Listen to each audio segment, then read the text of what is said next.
n'est rien. Je suis seulement passé dans la pièce d'à côté. Je suis moi, vous êtes vous. Ce que nous étions les uns pour les autres, nous le sommes toujours.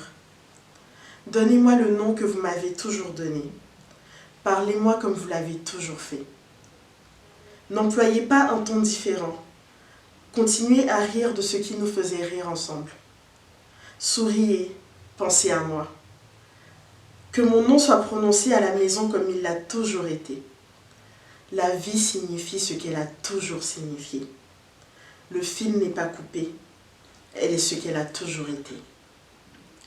Pourquoi serais-je hors de votre pensée juste parce que je suis hors de votre vue? Je vous attends, je ne suis pas loin. Juste de l'autre côté du chemin. Vous voyez, tout est bien. Ce texte de Harry Scott Holland nous apprend tout ce que nous avons à savoir de l'amour, de l'être parti, de l'être cher que nous ne voyons plus et qui pourtant est toujours là. Comme le dit Orelsan dans l'une de ses chansons, des proches un peu pressés partiront avant toi. Tu verras des gens heureux prendre un appel. Leur visage se décompose et rien n'est plus jamais pareil.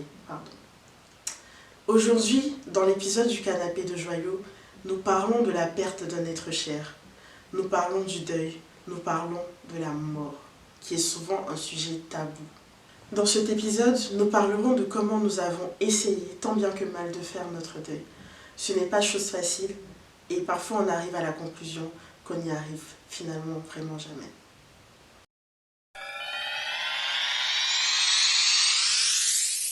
Hello la famille, j'espère que vous allez bien.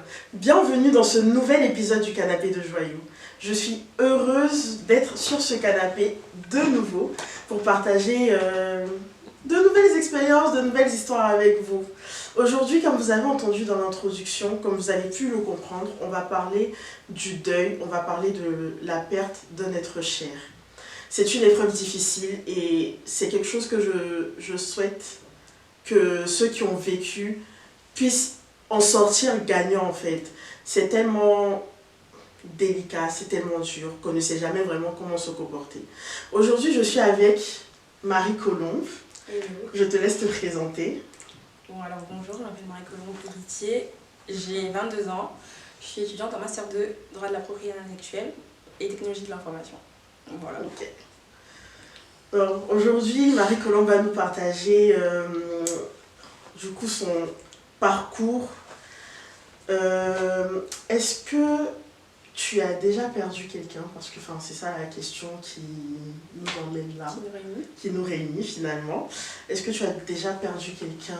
C'était qui? Est-ce que tu souhaites nous parler un peu plus de cette personne et de ce qu'elle représentait pour toi? Ok, alors oui, du coup j'ai perdu mon père quand j'étais beaucoup plus jeune, j'avais 7 ans je crois. Et écoutez, ça a été difficile. Mais alors, mon père, je l'ai pas connu longtemps du coup, vu que j'avais que 7 ans, mais dans mes souvenirs, c'était quelqu'un de très, très gentil, franchement. Fille à papa, c'était moi en fait. Si je dis fille à papa, c'était vraiment moi. Et du coup, j'ai une sœur, et du coup, vraiment, mon père, il était tout doux. C'était vraiment le papa gâteau, le papa qui est toujours gentil, qui fait tout ce que tu veux, qui te ramène des trucs en semaine du travail. T'as toujours un petit cadeau, t'as toujours un petit truc. Et donc, à son décès, je vais pas dire qu'il était brutal parce qu'il était malade. Mais quand même, tu t'y attends pas, tu vois, tu t'y attends jamais. Oui, forcément. Donc voilà, donc c'est un petit peu ça. Ok. Du coup, étant donné que tu étais petite, Ouais. Enfin, tu avais quand même 7 ans, je veux dire, à 7 ans, il y a beaucoup de choses qu'on ne comprend pas forcément. Ouais. Déjà, comment est-ce que ça s'est passé, l'annonce, si je peux dire ça comme ça? Parce que ça, c'est une étape qui est délicate. Parce que même, j'avais quoi, moi, 23 ans? Mais genre, c'était quand même délicat. Je peux dire même à quelqu'un de 50 ans d'annoncer qu'il a perdu son père, c'est délicat. Mais toi, du coup, comment est-ce que ça s'est passé? Alors, j'étais chez une copine qui habitait dans mon quartier. Je suis allée jouer comme d'habitude et tout. Et du coup, habituellement, à 17h, je suis rentrée à la maison. On vient me chercher, je rentre à la maison. Ce jour-là, il était 19h, donc je me dis, ok, on m'a laissé, je m'amuse et tout. 19h, 20h, 20h30. Et là, il y a un monsieur qui vient me chercher. Et c'est un de mes oncles. Mais il n'habite pas là, donc je me dis, pourquoi c'est lui qui vient me chercher? Tant que je suis restée jusqu'à 20h30, en vrai, je suis contente. Donc, des heures supplémentaires voilà, de jeu. Plus de jeux, qu'est-ce que tu veux? Donc, vient me chercher et tout, et on arrive dans ma rue. Et dans ma rue, il y a plein de voitures garées devant chez moi, il y a plein de gens et la porte de chez moi est ouverte. Du coup, je comprends pas trop, ok, bon, c'est la fête à la maison apparemment. J'arrive, je vois tout le monde, déjà avant d'entrer, je croise quelqu'un qui sort de chez moi et la personne me dit « Ah, je suis vraiment désolée et tout ». Ok. Et du coup, je continue. Excuse-moi de te couper, mais genre, il y a vraiment cette indélicatesse parce que la personne ne sait même pas si tu es déjà au courant ou pas. C'est ça, mais justement, je me dis dans le doute, la personne peut se dire, bah si elle sait, je vais pas la dépasser sans rien lui dire, tu vois. Donc, enfin, moi Ouais, mais. Je lui en veux pas, tu vois. C'est chaud, quoi. Comme les gens qui apprennent les décès sur internet. Sur internet, tout ça, c'est chaud, par contre. C'est chaud, quoi. Donc, bah voilà, je rentre, il me dit désolé, bon, je qualifie pas trop. Donc, j'arrive au salon, il y a vraiment tout le monde, genre, il y a plein de gens. Ok, pas de soucis, enfin, même pas ma mère, il n'y a pas ma soeur, il y a que, enfin, plein de gens que je connais pas. Et il y a un ami de la famille qui est là. Et donc j'arrive et tout, il me prend direct à part, il me dit Marie, comment ça va et tout. Je dis oui, ça va. Enfin, ça va, je pète la forme pour le coup. Et il me dit genre, il me dit assieds-toi. Je m'assois et tout, il me dit ouais. Du coup, genre, il me dit vraiment dans un silence, dans un petit soupir papa est parti, tu vois. Ok, vraiment, ok, tu vois. J'étais en mode d'accord, pas de soucis. Vraiment, ça n'a pas réfléchi dans ma tête, tu vois. Et du coup, direct, il me dit ça, il me dit apporter lui de l'eau et tout, enfin, on met direct le temps de comprendre. J'ai même pas compris. On a déjà commencé à me consoler, alors que je sais même pas pourquoi on me console. Donc ok, pas de soucis. Après je vois ma mère descendre, genre ma maman en train de pleurer. Ok, pas de soucis. Après je vois ma soeur aussi, elle est triste, enfin je vois le mood, mais bon, je suis très très extérieure à la scène, hein. Je regarde tout ça, mais bon, ok, pas de soucis. Après on se tienne la main. Tu veux me dire ma meuf. Donc voilà, hein. Franchement tout le monde est là, les gens pleurent, les gens sont tristes. Et moi c'est comme si j'étais vraiment pas là. Genre je les vois tous. Mais tu comprends pas forcément, tu réalises pas. Que font tous ces gens en fait? Que font-ils, tu vois? Et donc pas de soucis, après ma maman elle vient, elle me dit... Enfin voilà, je sais je me rappelle très bien ce qu'elle me dit, mais en tout cas elle me console et tout. Elle est triste, elle me fait un câlin et tout, là. Et puis bah, les gens commencent à partir. Mais il y a quand même un noyau qui reste, tu vois, mais les gens commencent à partir et tout. Elle me dit ah va dormir et tout. Donc bref, après les funérailles se passent et tout. Et vraiment, je veux vraiment toujours être très extérieure. Et après, vu que j'étais très jeune, j'ai pas forcément été très impliquée là-dedans. Mais par exemple, la messe de Requiem, je me rappelle très bien. Après la messe, il y a enfin, tout le monde, ma mère, ma soeur et moi, on était assises. Et tu sais, tout le monde venait nous dire Yako. Donc tout le monde est là et tout. Les gens me font des câlins, reste forte et tout. Ok. Enfin, vraiment, toujours pas en fait. Toujours. Ok. Genre, je suis truc de reste forte aussi. Voilà, donc reste forte et tout. Pleure pas, mais je pleure pas de base. Vraiment, j'ai pas pleuré du tout. Donc on me dit pleure pas, oui. T'inquiète, c'est assuré, je vais pas pleurer. Et enfin voilà, donc je regarde ma mère et ma soeur, elles sont tristes. Moi, je suis toujours très extérieure, tu vois. Bref, et donc voilà, hein. Les funérailles se terminent, on enterre mon père. Puis voilà. Et puis, c'est comme si c'était rien passé. Enfin, je continue ma vie. Mais du coup, parce que là, t'as dit, je ne pleure pas. Moi, je raconte un truc que j'ai vraiment raconté aux gens très proches de moi. C'est que le jour de l'enterrement parce que nous, chez nous, on fait un truc qui s'appelle la mise en bière. En gros, on va voir la personne et tout, le corps. Enfin, j'aime pas dire ça, mais enfin, c'est vraiment, on va voir le corps et tout, histoire de lui parler. Et moi, genre, quand on est allé, c'était la veille de l'enterrement, et je suis allée, et je me suis permise dans je ne sais quel élan de courage ou de je ne sais quoi, j'appelle même pas ça du courage, mais je me suis permise de promettre à mon papa que je n'allais pas pleurer. Je n'allais plus pleurer. Donc à partir de ce moment-là, je suis rentrée dans une étape où je me suis dit non, je ne pleure plus.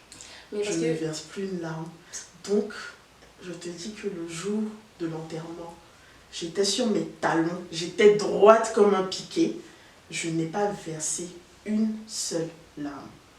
Mais genre après, ça te rattrape en fait. Écoute. Donc c'est ça ma question. Est-ce que toi, à un moment, ça t'a rattrapé? Ouais. Juste avant de répondre à ta question, pourquoi t'as décidé de ne pas pleurer? Parce que tu pensais que c'est ce qu'il attendait de toi ou... Parce qu'on me disait d'être forte. Et pour moi, à ce moment-là, en tout cas de ma vie, quelqu'un de fort, c'est quelqu'un qui ne pleure pas. Aujourd'hui, avec du recul, je me dis que c'est quelqu'un qui exprime ses émotions et qui sait y faire face, tu vois. Mais à ce moment-là de ma vie, je me disais non, quand tu es forte, tu n'es pas censée pleurer. Et je me suis tellement entendue dire ça. La première personne que j'ai appelée, enfin, pas la première, la deuxième personne que j'ai appelée pour dire que mon papa était décédé, c'était la première chose que cette personne m'a dit. Arrête de pleurer. C'est pas forcément méchant, mais d'entendre ça alors que je viens de perdre mon papa, c'est chaud. Je sais pas quoi dire. Donc finalement, je me suis dit que peut-être que j'ai tort en fait de pleurer, tu vois. Donc le mieux, c'est que j'arrête. Et on me disait non, mais si tu pleures, il va pas pouvoir se reposer. Et toujours, ça va être de ma faute si mon papa ne peut pas se reposer. Donc, le mieux, c'est que j'arrête de pleurer, quoi, tu vois. Mais toi, du coup, pour répondre à ta question, sur le quand je réalise. Donc, mon père il décède quand je suis en primaire. En 5e, un jour, comme ça, vraiment, des années sont passées, hein, ça fait quoi, 7 ans, peut-être 6 ans, 7 ans qui sont passés. J'ai fait ma vie, je sais que mon père est mort, je le sais.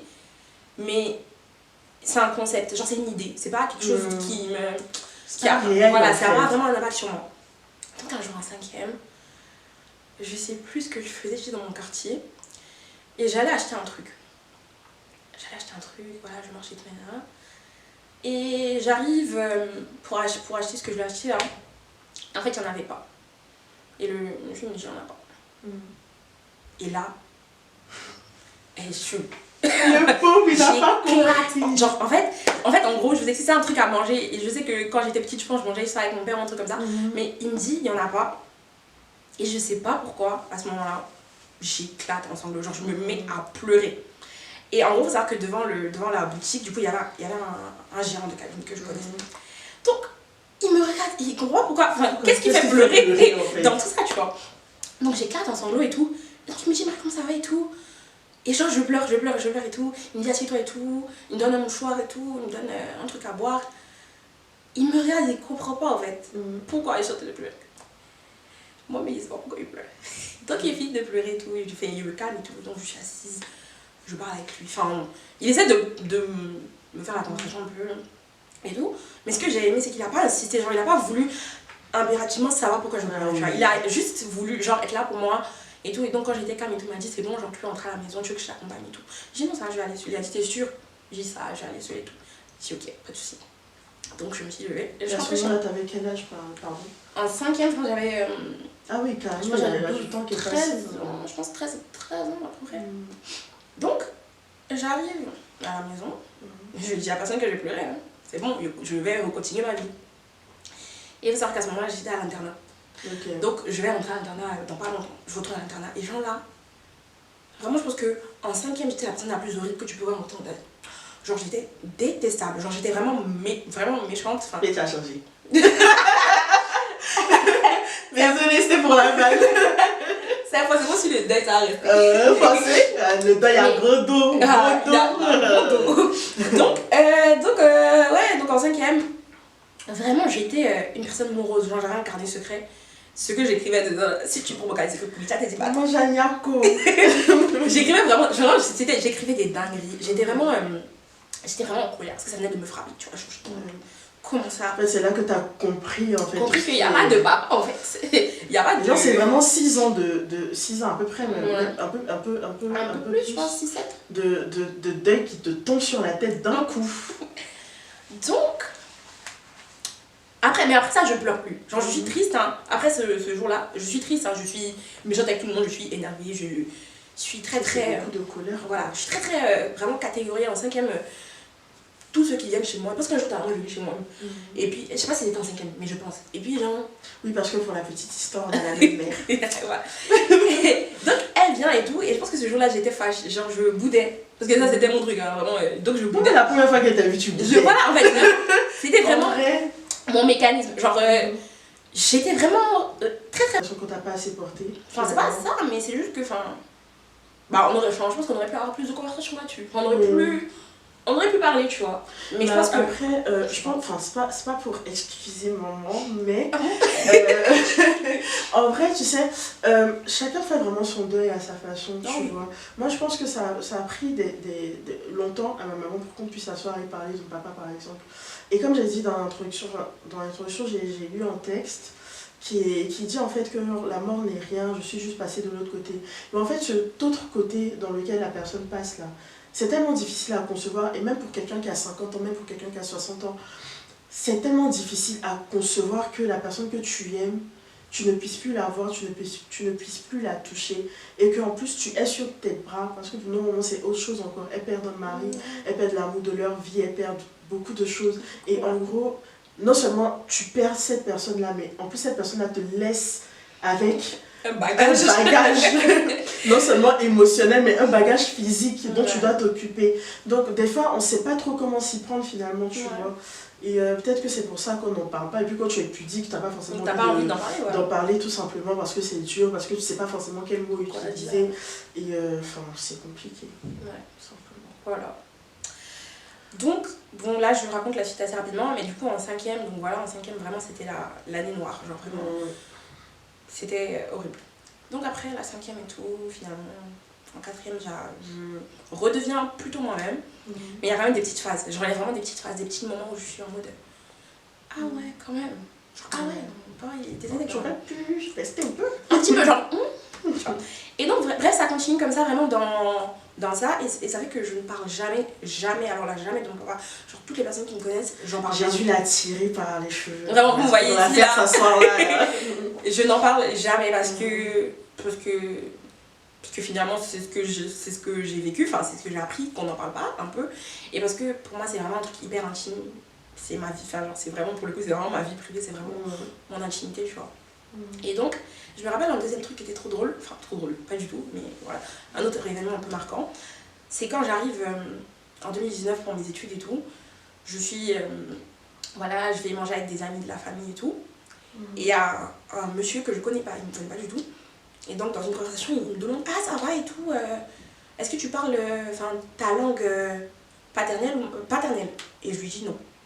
Il me dit ton papa pouvait pas t'apprendre ça, tu vois. Genre il me dit ça comme ça, mais il sait pas il sait pas, tu vois. Non, et genre il me dit ça.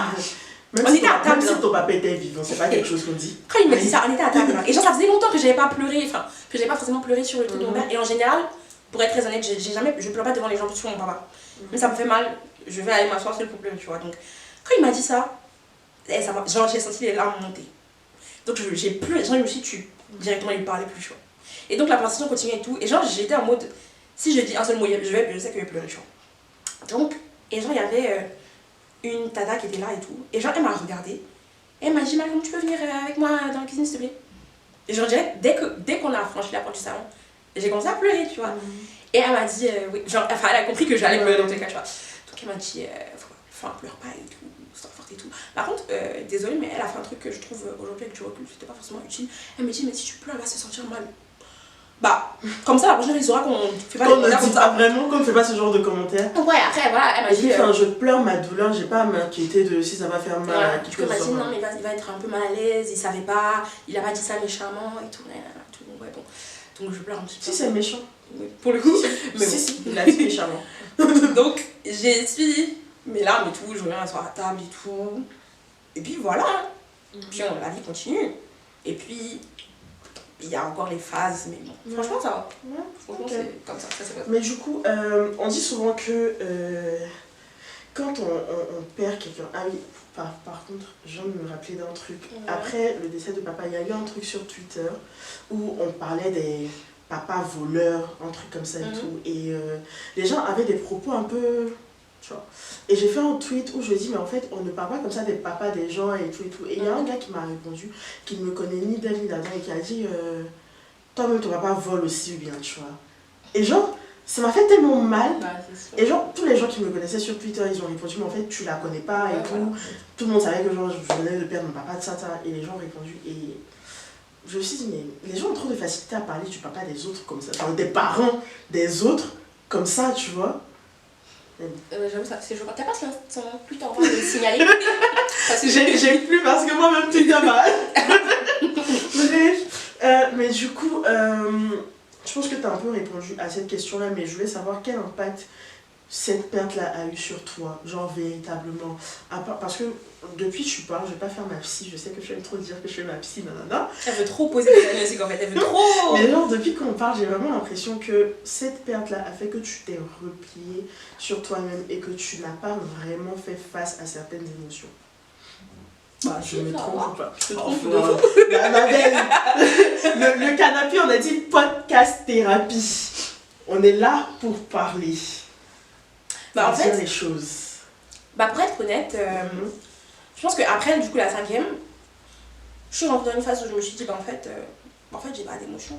Genre, moi, j'ai pas d'émotion. Genre, j'ai pas d'émotion. Voilà. J'ai pas d'émotion triste. Enfin, j'ai pas d'émotion heureuse, mais du coup, j'ai pas d'émotion triste, tu vois.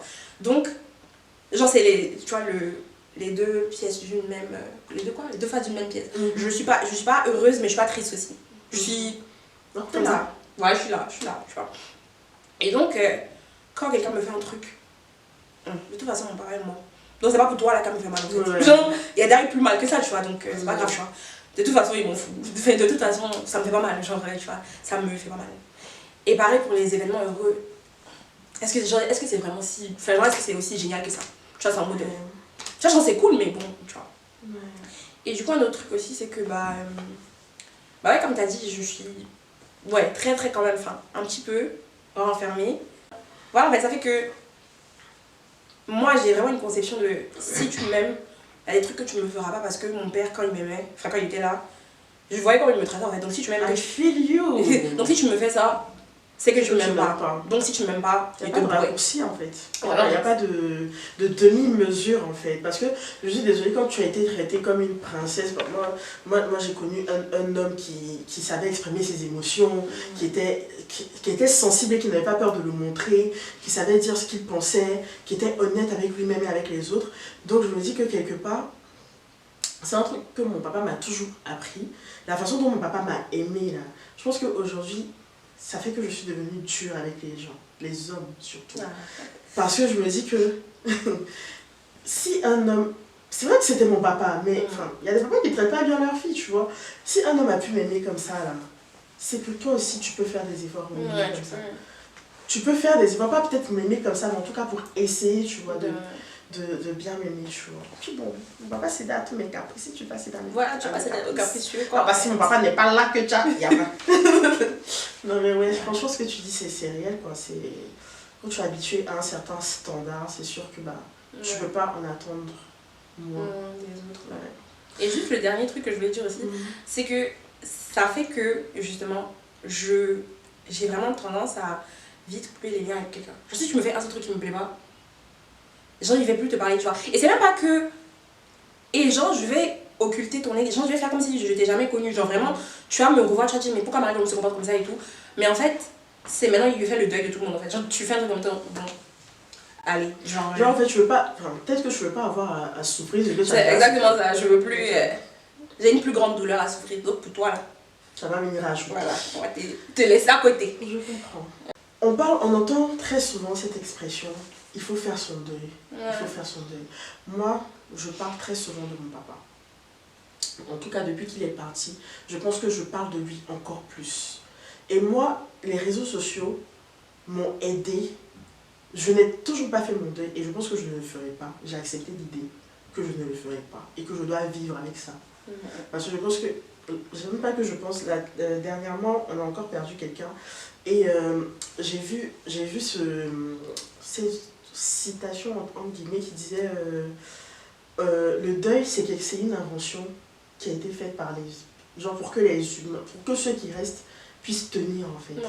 Qu'est-ce que toi tu penses de ça? Pardon. Alors, je suis totalement d'accord en vrai, parce que bon, la personne est partie, c'est fini. C'est toi qui es ici, qui veux mettre les 7 étapes, bien les 9 étapes. Les 9 étapes. Et genre, moi, c'est un truc que je comprends absolument pas. Du deuil et tout. Parce que moi, j'ai vraiment essayé de regarder ça en plus, de me dire où est-ce que j'en suis et tout. Mais finalement, je pense que, j'ai écouté un podcast sur ça une fois. Et la dame, elle disait, mais en fait, le deuil, c'est un chemin de vie en fait. Et dans le chemin, il y a des montées et il y a des descentes.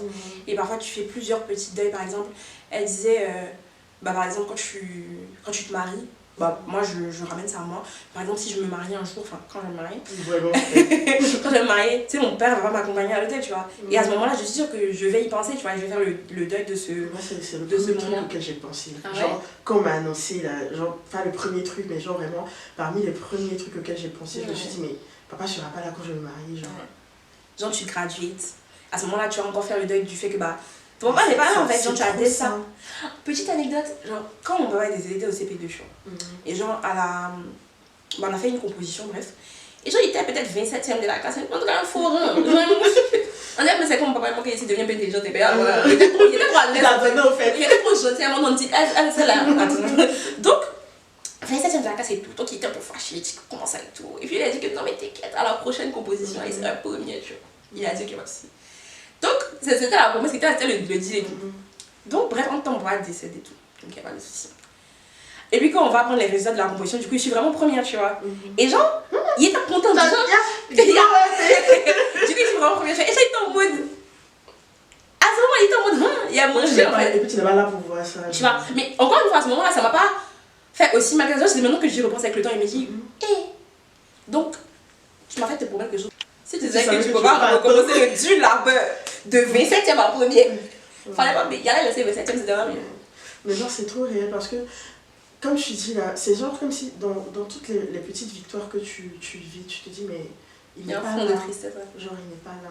Moi quand j'ai eu mon master par exemple, ou quand j'ai eu mon premier CDI, à chaque fois je me dis mais papa n'est pas là.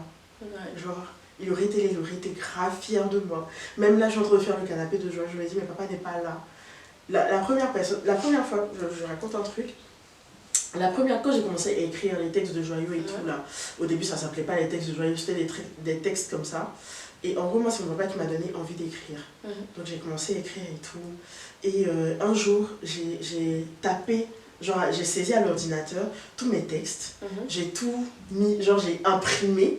Et j'ai fait le recueil. J'ai fait relire, comme on dit.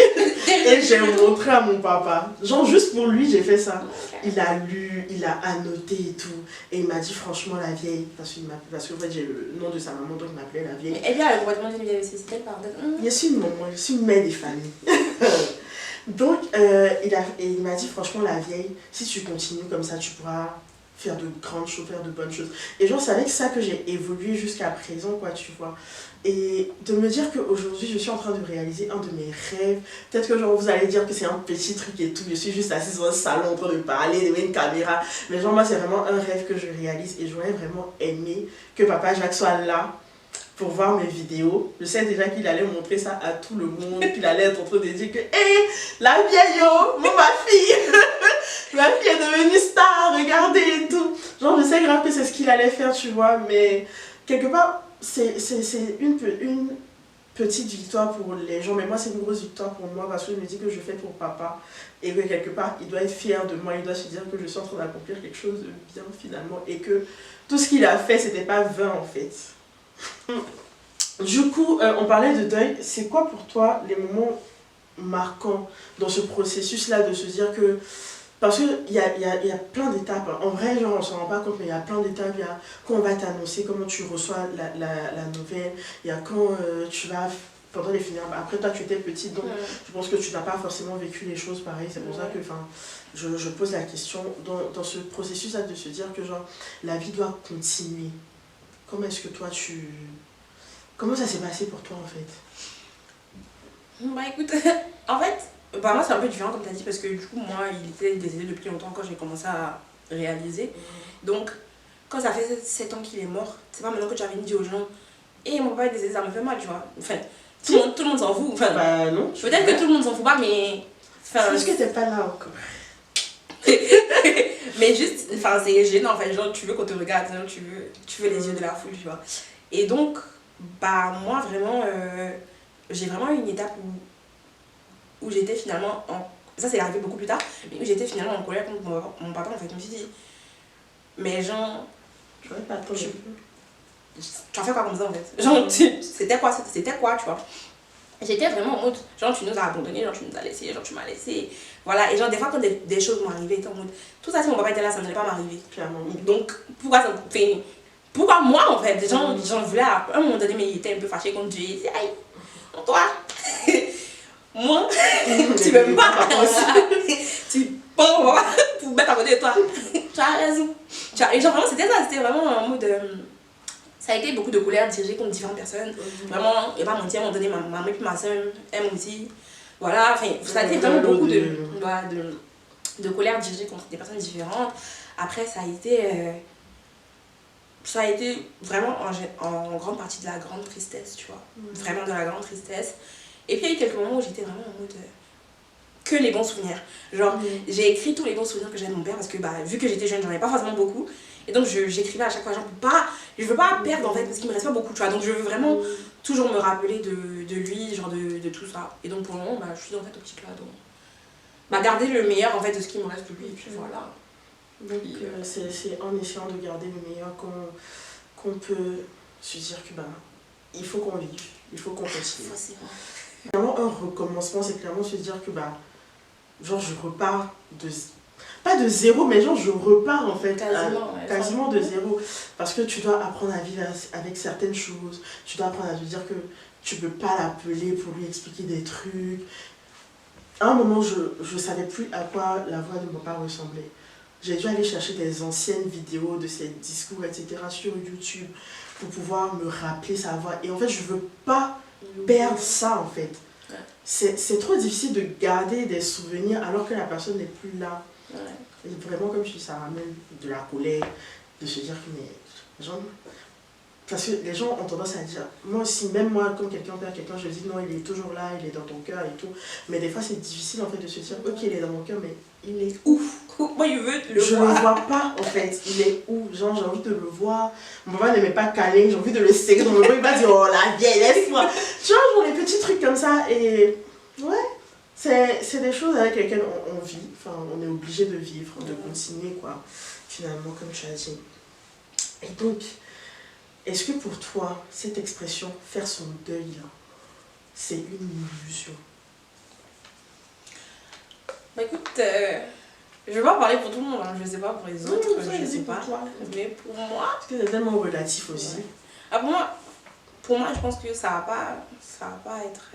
Enfin, ça va rester une illusion, genre, ça va être...